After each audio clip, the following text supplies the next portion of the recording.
오늘 하나님께서 주신 말씀은 누가복음 15장 25절부터 32절까지 말씀입니다. 누가복음 25장입니다. 마다들은 밭에 있다가 돌아와 집에 가까이 왔을 때에 풍악과 춤추는 소리를 듣고 한 종을 불러 이 무슨 일인가 물은데 대답하되 당신의 동생이 돌아왔음에 당신의 아버지가 건강한 그를 다시 맞이하게 됨으로 인하여 살찐 송아지를 잡았나이다 하니 그가 노하여 들어가고자 하지 아니하거늘 아버지가 나와서 권한대 아버지께 대답하여 이르되 내가 여러 해 아버지를 섬겨 명을 어김이 없거늘 내게는 염소 새끼라도 주어 나와 내 벗으로 즐겁게 하신 일이 없더니 아버지의 살림을 장녀들과 함께 삼켜버린 이 아들이 돌아오매 이를 위하여 살찐 송아지를 잡으셨나이다. 아버지가 이르되 너는 항상 나와 함께 있으니 내 것이 다 내 것이로되 내 동생은 죽었다가 살아났으며 내가 잃었다가 얻었기로 우리가 즐거워하고 기뻐하는 것이 마땅하다 하니라. 아멘. 한국의 달력을 보면 특별한 날이 참 많아요. 그죠? 장애인의 날, 어린이의 날, 어버이의 날, 스승의 날, 그죠? 요 근래에도 또 더 많은 날들이 생겼다고 그래요. 5월 21일은 부부의 날이랍니다. 그러니까 둘이 하나가 돼서 부부의 날이고, 9월 17일은 젊은 연인들이 고백의 날이래요. 왜 9월 17일인가 했더니 9월 17일이 성탄절로부터 100일째 된 날이래요. 그래서 그날 고백하면 이제 성탄절 때 결실을 맺을 수 있다, 그런 거래요. 8월 8일은 꽈배기의 날입니다. 팔자가 꽈배기 같이 생겼잖아요. 2월 5일은 무슨 날인지 아세요? 제 생일입니다.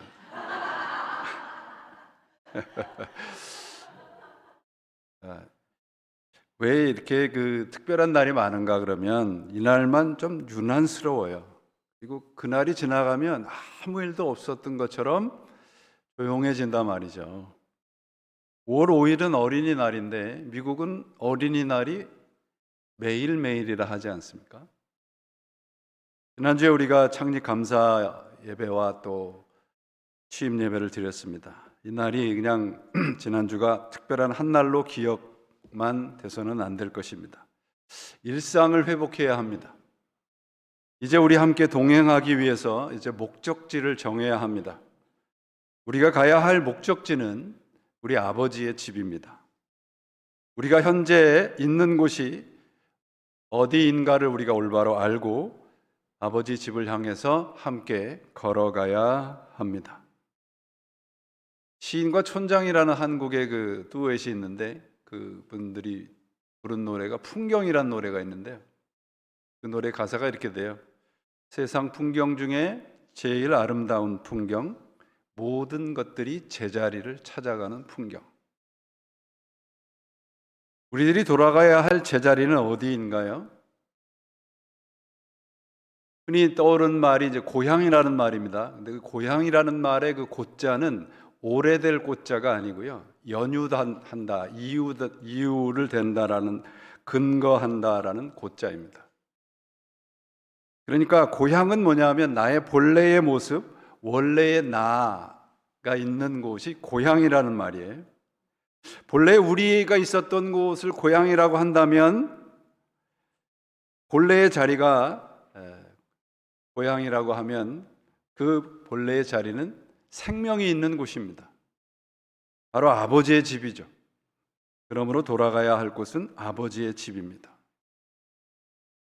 한국의 명절 때가 되면 귀성이라는 말을 많이 들으실 겁니다. 이 귀성이라는 말의 뜻도 뿌리를 살핀다는 뜻이에요. 단순히 그냥 차 타고 고향을 내려가는 것이 아니라는 말이죠. 자신의 근본을 살피는 길이 귀성길입니다. 오늘 본문은 이 귀성길에 대한 말씀입니다. 곧 아버지의 집으로 가는 길이죠. 왜냐하면 이 본문의 핵심은 인간의 불충성함, 불성실함에 있는 것이 아니라 하나님 아버지의 변함없는 사랑에 있습니다. 아버지의 집으로 곧 귀향길에 대한 말씀이에요. 고향으로 가는 길이 확실하다면 그 길 도상에서 겪는 조그만 어려움이야 내 얼마든지 견딜 수 있지 않겠느냐. 제임스 그레이라고 하는 시인이 한 말이에요. 우리 인생의 방향이 나만의 집에서 아버지의 집으로 바뀐다면 그 자체가 축복이란 말입니다. 그러면 무엇이 우리를 아버지의 집으로 가깝게 가게 하고 또 어떤 것들이 우리를 아버지의 집에서 멀게 만드는가 하는 거죠. 오늘 본문을 근거로 해서 깊은 신앙과 삶의 올바른 방향이라고 우리가 방향을 좀 살펴본다면 큰아들에서부터 해서 작은아들로 그리고 아버지로 가는 방향이 올바른 방향입니다. 우리 신앙이 자꾸 갈등하고 미성숙해지는 원인은 뭐냐면 아버지로부터 떨어져 있기 때문에 그래요. 그러므로 아버지에게로 돌아갈 때만 복이 있습니다. 본문이 가르치는 주된 메시지는 회개하고 집으로 돌아온 탕자가 집 안의 탕자가 되어가는 현실을 지적하고 있습니다. 회개하고 돌아온 둘째 아들이 집 안에 있었던 큰아들처럼 되어가는 무감각하고 무기력한 신앙의 타락을 경계하라는 말입니다. 먼 나라라는 말이 나오죠. 이 먼 나라는 육체적으로 멀리 떠났던 둘째에게 먼 나라, 또 다른 먼 나라는 영적으로 정신적으로 아버지와 함께 있지 못했던 첫째 아들, 둘 다 먼 나라로 떠났던 사람들이라는 거죠. 여러분들이 잘 아시는 그 렘브란트라는 화가가 있습니다. 이분이 그 그린 그림이 돌아온 탕자라는 그림이 있어요. 이 그림이 유명한 것은 그림 속의 아버지의 모습이에요. 눈이 다 짓물려져 있고요. 앞을 거의 보지 못하고 돌아온 둘째 아들을 이렇게 끌어안는 그런 그림이 그 안에 있습니다. 근데 그 둘째 아들을 끌어안은 그 아버지의 손이 오른손은 어머니의 손이고요. 왼손은 아버지의 손이에요. 돌아온 아들을 사랑으로 품어주는 아버지의 모습을 잘 표현한 그림입니다. 그 둘째 아들을 끌어안는 아버지의 모습을 옆에서 바라보고 있는 큰아들의 모습이 참 인상적이에요. 전혀 아무런 느낌이 없는 듯한 그런 얼굴로 쳐다보고 있습니다. 그게 이제 오늘의 본문을 굉장히 잘 그려주는 겁니다. 본문을 통해서 우리가 스스로에게 물어야 할 질문은 과연 우리는 아버지의 집으로 돌아갈 수 있을까요? 아버지의 집이 과연 우리의 인생의 종착지일까요? 본문은 우리 대부분 탕자의 비유로 알려주고 있고요. 둘째 아들이 주인공인 것처럼 우리가 다 알고 있습니다. 그런데 오늘 본문에 있는 그 15장의 11절에 보시면 주님께서 말씀을 이렇게 시작하세요. 어떤 사람에게 두 아들이 있는데 이렇게 시작을 해요. 그러니까 이 이야기는 두 아들에 대한 이야기라는 말씀이죠. 두 아들을 둔 아버지의 이야기입니다. 그래서 우리는 자꾸 그 둘째 아들이 멀리 이렇게 떠났다가 회개하고 돌아와서 아버지에게 안기는 그 장면이 꼭 무슨 드라마 장면처럼 그렇게 해서 감동하는 그런 드라마처럼 우리가 생각을 합니다. 그래서 어떤 잘못된 일을 저질러도 그냥 관계없이 사랑해 주시는 아버지. 그래서 사람들은 그런 모습을 보면서 이렇게 감동을 받는 그런 생각을 많이 합니다. 그런데 이 말씀은 탕자의 비유라는 제목이기보다는 두 명의 탕자를 등장시켜서 결국 아버지의 집으로 가는 길이 유일한 인생의 해답임을 우리들에게 가르쳐 줍니다. 두 아들을 통해서 아버지의 사랑을 전해주고 있어요. 큰아들, 둘째 아들 모두가 아버지로부터 멀리 떠나서 살고 있었습니다. 이들 모두 방탕하게 살았어요. 그 방탕한 삶의 종지부를 찍을 수 있는 유일한 길은 아버지에게로 돌아가는 것뿐이라는 거죠. 어느 날 느닷없이 둘째 아들이 아버지에게 자신의 유산을 요구를 합니다.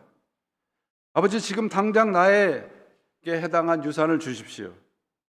아버지가 건강하게 살아 계심에도 불구하고 자신의 몫을 요구한다는 것은 아버지 이제 당신은 죽어도 좋습니다 이런 뜻이에요. 혹시 여러분의 자녀가 유산을 달라 할 때 꼭 기억하십시오. 둘째 아들의 요구는 아버지의 죽음을 전제로 하는 불경스러운 요구예요. 12절에 보면 원문과 표준 세번역에만 올바로 번역된 그 번역이 시작이 12절이 그래서라고 시작을 해요. 그래서 아버지는 두 아들에게 재산을 나누어 주었다. 이 그래서라는 이 단어 안에 형용할 수 없는 아버지의 고통이 담겨져 있어요. 그래서 이 말은 아버지의 고통을 표현할 수 있는 유일한 표현이에요. 아들들의 죄를 바라보고 있는 아비의 마음을 무엇으로 표현할 수 있겠습니까? 우리를 바라보고 있는 하나님의 마음이 이런 것이 아닐까요?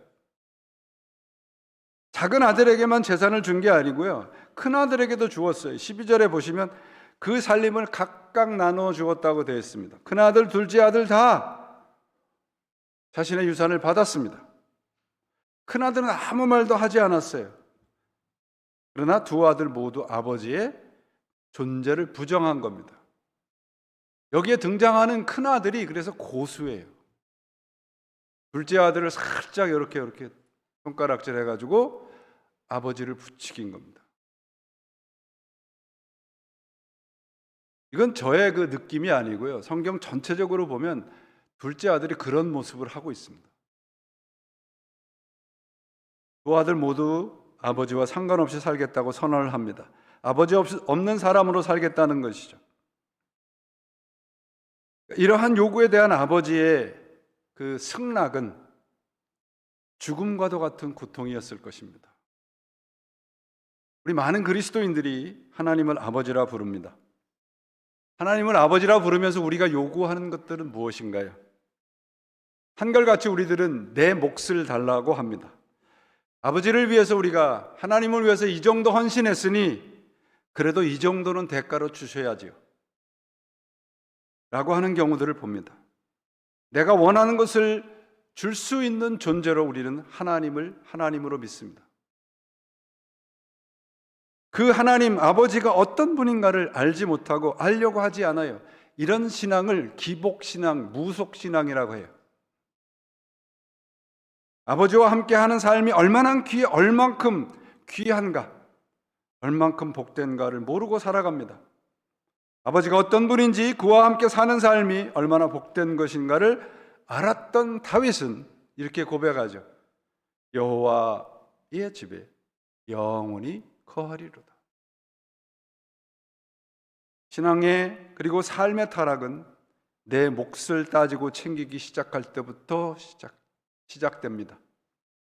아버지의 집으로부터 멀어진 증거는 자기의 몫을 챙기기 시작하면서부터죠. 이기적인 삶이 결국은 아버지와 상관없는 것이라는 것이죠. 그래서 본문 31절 보시면 아버지가 말씀합니다. 아들아, 내가 모르는 것이 있다. 너는 늘 나와 함께 있으니 내 것이 다 내 것이다. 오늘 본문의 핵심이고 결론이에요. 아버지와 함께 있기만 하면 모든 것이 내 것이 됩니다. 두 아들들이 몰랐던 것이에요. 그리고 이들이 받았던 자신들의 몫은 아버지가 가지고 있었던 것에 비하면 그야말로 피스 오브 케이크입니다. 아주 작은 것이에요. 이들은 뭔가 내 몫을 달라고 하는 말은 내 마음대로 살겠다는 것이거든요. 아버지는 재산을 두 아들에게 나눠주면서 그들이 어떻게 살지 알았던 것입니다. 그리고 그들이 모든 것을 잃어버릴 것인 것을 알면서도 이들의 요구를 들어줬어요. 여러분, 이 하나님이 예수 그리스도께서 우리에게 알게 하신 하나님이에요. 하나님은 우리의 혼란스러운 모습과 우리의 배신함에 등돌림에도 불구하고 여전히 우리 하나님으로 남아 계시는 분이십니다. 그게 우리 아버지예요. 여러분, 생각을 해보셨나요? 만약에 둘째 아들이 재산을 다 가지고 먼 나라로 가갖고 사업을 잘 해가지고 크게 성공했다면 어떻게 됐을까요? 그래서 크게 성공해서 정말 고향길을 금유 환영하고 왔다 그러면 물론 아버지께서 환영을 하고 또 잔치를 베풀어 주었겠죠. 그러나 둘째 아들은 영원히 아버지의 마음을 알지 못했을 것입니다. 이것이 하나님께서 우리들에게 방황을 허락하시는 이유예요. 고난을 허락하시는 이유예요. 그 방황과 고난을 통해서 하나님이 어떤 분이신가를 우리가 알게 되고 그 하나님이 우리를 위해서 뭐를 원하시는가를 깨닫게 하는 거예요. 편안한 길만 원하십니까? 하나님 없이 살아보세요. 얼마나 편한지 모릅니다. 우리는 자꾸 하나님에게 편안한 것을 요구해요. 그리고 그것이 내가 받을 몫이라고 생각을 합니다. 그렇지 않습니다. 하나님은 우리들에게 고통 없는 환경을 주시기를 원하시는 분이 아니고요. 하나님과 함께 평안을 누리는 삶을 살기를 원하세요. 우리에게 어려움도 있고 힘든 거 있는 것은 바로 그렇게 삶을 살아가기 만들기 위한 하나님의 손길이지요. 아버지가 아들들에게 자유를 준 이유는, 집을 나가게 내버려둔 이유는, 그리고 큰아들이 집에 있으면서도 아버지를 아버지라고 대접하지 않게 내버려둔 것은 그들로 하여금 아버지의 마음을 배우게 하려 함이에요. 방황을 허락하시면서까지 그 아들들이 돌아오기를 아버지는 기도하고 있었던 것입니다. 이러한 하나님의 모습은 그 당시의 유대인들에게는 청천벽력과 같은 소리입니다. 그들은 상상조차 할 수 없는 모습이에요. 어떻게 나를 창조하신 하나님이 내가 배신하고 등 돌리고 방황하는 것을 허락하시는가? 그들이 믿는 하나님은 그런 하나님이 아니에요. 잘하면 칭찬하고 못하면 잘라버렸던 하나님입니다. 우리 하나님은 그런 하나님이 아니란 말이죠. 여러분, 우리 교회가 상당히 오랫동안 어려움이 처해진 이유가 뭔가요? 올바른 방향을 잡으라는 거예요. 우리가 믿어야 할 것이 뭔지를 알라는 것입니다. 우리가 믿어야 할 것은 하나님뿐입니다. 그 하나님이 우리를 일으켜 세워주실 것이고 그 하나님을 통해서 우리는 진정한 하늘의 복을 누리게 될 것입니다. 그게 우리가 아버지의 집으로 돌아가야 되는 이유예요. 이 비유는 먼 나라와 아버지의 집을 이렇게 대조해서 보여주고 있습니다. 먼 나라와 아버지의 집. 두 아들의 죄는 가장 먼저 먼 나라로 간 거죠. 먼 나라라고 하는 것은 어떤 지역적인 것을 의미하는 것이 아니고요. 아버지를 떠나서 내 마음대로 사는 모든 곳이 먼 나라입니다. 바로 이곳이 먼 나라일 수도 있어요. 아버지의 뜻대로 살지 않는다면 말이죠. 둘째는 몸도 마음도 먼 나라에 갔지만 큰 아들은 한 번도 그의 마음이 집에 머물렀던 적이 없었던 아들입니다. 두 아들 모두 아버지와 함께 있었던 적이 없었던 거예요. 먼 나라, 곧 자기 마음대로 살려고 하는 것이죠. 그 마음이 죄입니다. 아버지로부터 멀리 떨어져 내 마음대로 살려고 하는 것이 죄인 거예요. 방탕이라는 말은 바로 그런 겁니다. 결과적으로 둘째 아들이 돌아오죠. 먼 나라로 가 있다가 아버지에게로 돌아옵니다. 회개하고 돌아옵니다. 그러나 큰아들은 여전히 먼 나라를 헤매고 있습니다. 떠날 용기가 없어서 집에 남아 있었지만 그의 영혼은 여전히 먼 나라를 헤매고 있습니다. 회개 없는 모습이죠. 빈 껍데기입니다. 무기력한 신앙인을 고발하고 있습니다. 예배드리고 봉사하고 종교적인 모든 일을 하는데 변화가 없어요. 사람이 여전히 바뀌지 않아요. 공허한 신앙인의 모습이 바로 큰아들인 것입니다. 여러분, 오늘 본문을 보시면 끝이 오픈엔드로 끝납니다. 결과가 확실하지 않아요. 결론이. 그나들이 회개하고 변화되었다고 기록되지 않습니다. 이 말은 바로 우리들의 신앙의 여정이 아직도 완성되어 있지 않다는 말이에요. 그러므로 우리가 아버지의 집에 남아 있었다는 사실만으로 우리의 신앙을 평가해서는 안 됩니다. 나는 그래도 여전히 교회를 나와, 그것으로 우리의 신앙을 평가해서는 안 됩니다. 아버지의 집에서 아버지의 뜻대로 사는 것이 참 자녀의 삶이잖아요. 몸은 아버지의 집에 있는데 내 뜻대로 내 마음대로 사는 것이 더 악하죠. 먼 나라에서 아버지의 집으로. 그러면 우리의 일상의 자리는 먼 나라인가요? 아버지의 집인가요? 우리의 교회는 어디에 속해 있습니까? 아버지의 집은 내 뜻을 버리는 곳입니다. 아버지의 뜻대로 사는 곳이에요. 저는 우리의 신앙에 가장 필요한 것이 바로 이러한 신앙의 돌이킴, 회개라고 생각을 합니다. 하나들은 우리들에게 회개 없는 신앙이 얼마나 위험한가를 보여줍니다. 아버지에게로 돌아올 수 있는 길은 언제나 열려 있어요. 본문을 보시면 17절에 보시면 돌이켜, 18절에 일어나, 20절에 아버지에게로 돌아간다라고 되어 있습니다.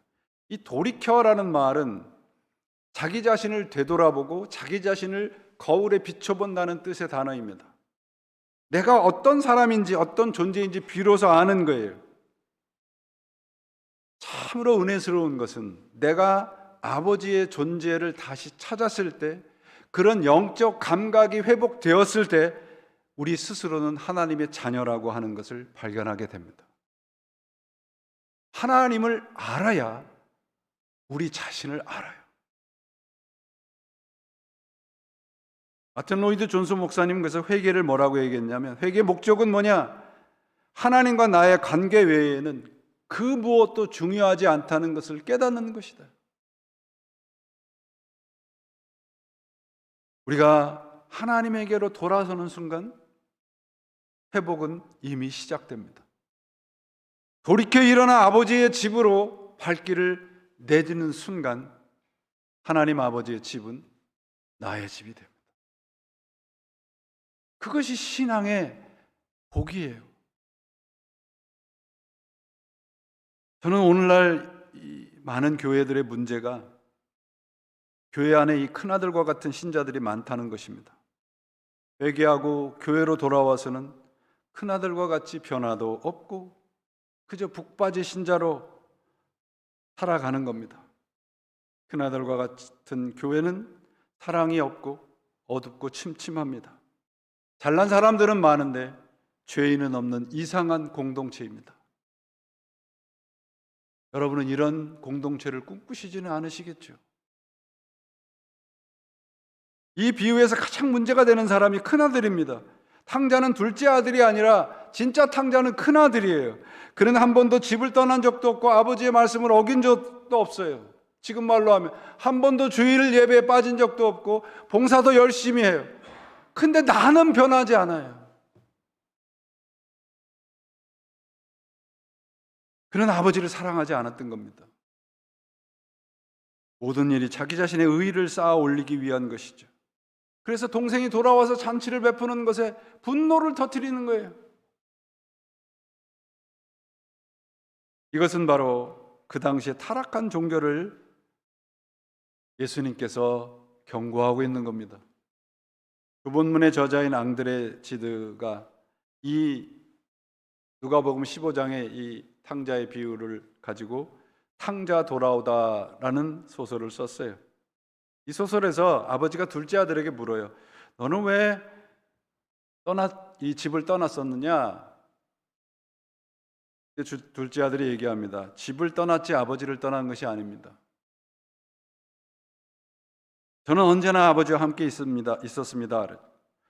아버지가 다시 물어요. 그러면 너는 왜 집을 떠났느냐? 둘째 아들이 대답합니다. 집주인 노릇하는 형 때문입니다.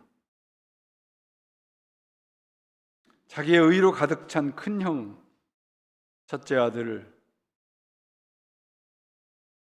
그의 뜻대로 살기를 싫어서 떠났다는 말이죠. 앙드레 지드는 그 당시에 교회를 비판한 거예요. 큰아들과 같은 사람들이 교회에 가득했던 겁니다. 교회가 하나님의 집이어야 되는데 큰아들의 집이 되어가고 있는 것이죠. 이 작가는 이 소설을 통해서 당시의 교회의 그 무기력하고 위선적인 신앙을 고발하고 있습니다. 자기의 의를 쌓는 신앙보다는 차라리 둘째 아들처럼 회의하고 방황하는 신앙이 더 의미가 있다는 도전을 주고 있습니다. 여러분, 아버지로부터 둘째 아들, 큰아들, 이것이 신앙의 타락의 순서예요. 큰아들로부터 둘째 아들, 그리고 아버지의 순서대로 살아가야 우리에게 소망이 있습니다. 설교를 보면서 준비하면서 탕자의 귀향이라는 헨리 나운의 책을 다시 펼쳐 보았습니다. 이 책은 아까 제가 말씀드렸던 렘브란트 그림 탕자의 귀향이라는 그림을 보고 받은 은혜를 쓴 책입니다. 근데 그 책을 보고 탕자의 귀환이라는 그 렘브란트의 그림을 보면서 저는 이런 느낌을 받았어요. 아, 아버지 앞에서는 울어도 되는구나. 외롭다고 하소연할 수도 있구나. 걷잡을 수 없이 허물어진 내 영혼을 아버지에게로 가면 그분이 다시 나를 회복시켜 주시겠구나. 그런 은혜를 받았습니다. 피로에 지친 이들에게 따뜻한 사랑을 베풀어 주시는 것, 저는 이것이 교회의 본질이라고 생각합니다. 우리 교회가 그런 교회가 되기를 간절히 바랍니다. 헨리 나운은 이 책에서 그런 얘기를 해요.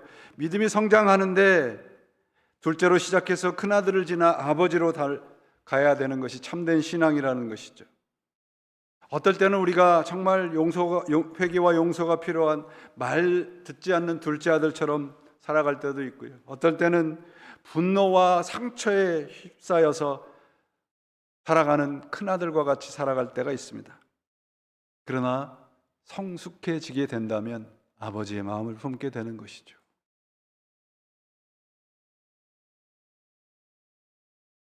헨리 나운의 그 탕자의 귀향이라는 책의 결론이 이렇게 돼요. 나이 든 내 손을 바라보니 하나님께서 이 손을 고통받는 모든 이에게 내밀고 다가오는 모든 이의 어깨 위에 얹으며 하나님의 사랑에서 나오는 축복을 하라고 주셨음을 깨닫습니다.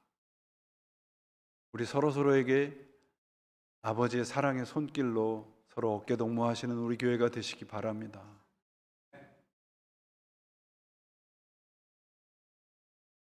얼마 전에 작고한 팀 켈러 목사님의 책에도 The Prodigal God이라는 제목의 책이 있어요. 그러니까 우리말로 하면 탕부 하나님이죠. 탕자 하나님이 아니고 탕부 하나님. Prodigal God. 이게 Prodical이라는 말이 이제 탕자, 허비하다 뭐 이런 의미를 갖잖아요. 방탕하다. 그런데 이 Prodical이라고 하는 단어를 하나님에게 적용을 하면 아낌없이 낭비하듯이 베푸신다 이런 의미가 된다는 거죠. 그러니까 하나님이 prodigal, 탕부 하나님이라는 말씀은 아무것도 아낌없이 우리에게 주신다는 거예요. 모든 것을 쏟아 부어 주신다는 말씀이죠. 이게 오늘 본문의 핵심되는 메시지입니다. 저는 이 팀 켈러 목사님의 해석에 동의합니다. 아낌없이 베푸시는 아버지의 사랑을 낭비하고 살아가고 있는 우리는 아닌가요? 가지고 있는 모든 것 아낌없이 베푸시는 하나님, 무엇인가 하나도 아끼지 아니하시고 당신의 아들도 아끼지 아니하시는 하나님이 우리가 믿는 하나님이세요. 무엇이 두려우실까요? 무엇이 우리의 발걸음을 아버지의 집으로 가는데 우리를 주저케 하나요?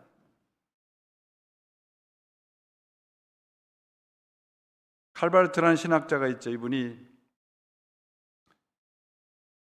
엄청난 말씀을 하시는데 하나님의 영원한 의지이신 예수 그리스도의 선택에 있어서 하나님은 인간에게 선택과 축복과 생명을 예정하셨고 하나님 자신에게는 버림과 저주와 죽음을 예정하셨습니다. 다른 말로 하면 하나님께서는 하늘에 속한 모든 것을 우리들에게 예정시키셨고, 하나님 자신에게는 십자가의 고통과 죽음을 예정하셨다는 말이에요. 여러분, 우리가 믿는 하나님이 이런 하나님이라고요. 인간의 몫을 취하는 것 대신에 당신에게 속한 모든 것을, 그분에게 속한 복과 생명을 우리들에게 주시기로 결정하신 분, 그분이 우리 아버지 하나님이십니다. 그분에게로 돌아가시는 우리 모두가 되시기를 바랍니다. 우리를 기다시는 하나님의 모습이 이런 모습이 아닐까요? 우리는 지금 어디를 향해 가고 있습니까? 둘째 아들의 집인가요? 아니면 큰 아들의 집인가요? 아니면 아버지의 집인가요? 아들들의 집은 하나님의 사랑을 잊은 자리입니다. 오늘 여러분 10월 마지막 주일은 항상 종교개혁주일로 우리가 예배를 드리고 기념합니다. 종교개혁의 여러 가지 구호 가운데 하나가 아드 폰테스라는 구호입니다. 아드 폰테스라는 말은 근본으로 돌아가자라는 뜻이에요. 근본으로 돌아가자. 우리 그리스도인들에게 근본은 뭐예요? 근원은 뭐예요? 예수님의 마음입니다. 하나님의 마음이에요. 우리 교회가 뭐 작든 크든 하나님의 마음이, 예수 그리스도의 마음이 가물거린다면 그 교회는 죽은 교회입니다. 아버지의 마음이 가물가물 생각이 안 난다면 나는 죽은 생명인 거예요. 그런 교회는 죽은 교회입니다. 교회는 여러분 크다 작다, 좋다 나쁘다로 구별되는 게 아니고요, 죽었나 살았나로 구별되는 거예요. 우리 교회는 살아있다고 분명히 고백하는 교회가 되시기를 바랍니다. 개혁이란 근본으로 돌아가는 거예요. 근본이 뭐예요? 하나님의 말씀이에요. 예수 그리스도의 마음이에요. 하나님의 마음이에요. 하나님의 열심이에요. 우리 기독교라고 하는 단어가 한자로 여러분 살펴보시면, 기독이라는 거 헬라어 크리스토를 한자로 기독이라고 이제 표기를 했는데, 기독이라는 한자를 여러분 들여다보시면 뭐라고 되어 있어요? 기초를 살피는 종교다라는 뜻이에요. 근본을 살피는 종교입니다. 우리의 인생의 근본이 우리 자신이 아니라는 것을 살피며 사는 것이 참된 그리스도인일 것입니다. 아버지의 집으로, 근본으로 돌아가시길 바랍니다. 그분에게로 돌아가야 살 수 있습니다. 이것이 개혁이고 이것이 진정한 그리스도인의 삶의 복입니다. 우리 모두에게 각자의 모습에서 첫째, 둘째 아들의 모습이 동시에 있을 수 있습니다. 어느 누구도 내가 첫째 아들이다, 둘째 아들이다 장담할 수 없습니다. 그러나 장담할 수 있는 것 한 가지입니다. 아버지의 집으로 가면 산다는 거예요. 돌이켜야 됩니다. 일어서셔야 됩니다. 아버지에게로 방향을 돌리셔야 됩니다. 신자의 축복은 돌아섬에 있습니다. 지금 내 모습이 어떠하든지 털고 일어서서 돌아서면 그 자리가 진정한 축복의 자리가 되는 것입니다. 구원의 자리가 되는 거예요, 여러분. 아버지에게로 방향을 바꾸면 소망이 있습니다. 그 길만이 소망이고 축복입니다. Remember, 구약을 remember, 성경을 remember의 책이라고 얘기를 합니다. remember라는 거에 무슨 뜻이에요? 다시 멤버가 된다는 거예요. remember, 다시 하나님에게로 돌아서면 우리는 다시 하나님의 식구가 됩니다. 저는 정말 여러분과 함께 이런 교회를 함께 지어가고 싶습니다. 아버지의 집으로 방향을 돌이키는 우리 모두가 되시기를 바랍니다. 아버지를 기억하고 돌이켜 일어나셔서 그분에게로 방향을 바꾸면 아버지는 우리를 뜨겁게 기다리고 계시고 우리를 사랑으로 맞아 주실 것입니다. 이제 우리가 해야 할 일은 돌이켜 일어나 아버지의 집을 향하여 영적인 귀성길을 떠나야 합니다. 여러분, 천국 가는 길은 그 길 자체가 천국이라는 말이 있어요. 꼭 천국에 도달해야만, 그곳에 도달해야만 천국이 아니라 내가 아버지에게로 방향을 틀면 그 순간부터 천국길이라는 거예요. 천국으로 가는 모든 길이 천국입니다. 아버지의 집으로 목적지를 삼으면 바로 그 자리가 아버지의 사랑과 아버지의 뜨거운 손길이 있는 천국입니다. 이제 우리 교회가 아버지의 집과 같은 따뜻한 영적인 공동체로 변화되어 가시기를 바랍니다. 우리 각자가, 우리 교회가 아버지의 품과 같이 돌아오고 싶은 곳이 되기를 간절히 바랍니다. 이것이 하나님의 멤버, 하나님의 식구들이 모여 있는 공동체인 줄 믿습니다. 우리가 우선적으로 해야 할 일이 무엇입니까? Go back to our Father. 우리 함께 아버지의 길로 함께 가셔서 그분의 사랑을 우리가 함께 누리고 하늘의 복을 함께 받는 우리 가득한 교회 모든 분들이 되시기를 예수 그리스도의 이름으로 축원을 드립니다. 기도하시겠습니다. 하나님 아버지 감사합니다. 지금도 방황하고 있었으면 저희를 용서하여 주시고 하나님에게로 방향을 돌려서 하나님의 놀라우신 은혜를 경험하는, 그리고 우리의 일상의 모든 자리가 천국의 삶이 되는 귀한 은혜가 저희에게 넘치게 도와주시옵소서. 하나님, 이제 우리가 주님의 아버지의 집을 향하여 이제 우리의 몸통을 들었습니다. 걸어가게 하시고 뛰어가게 하시고 하나님의 그 자리까지 함께 서로 사랑하며 꼭 손 붙잡고 가는 우리 가득한 교회의 모든 성도들 되게 역사해 주시옵소서. 예수 그리스도의 이름으로 간절히 기도합니다. 아멘.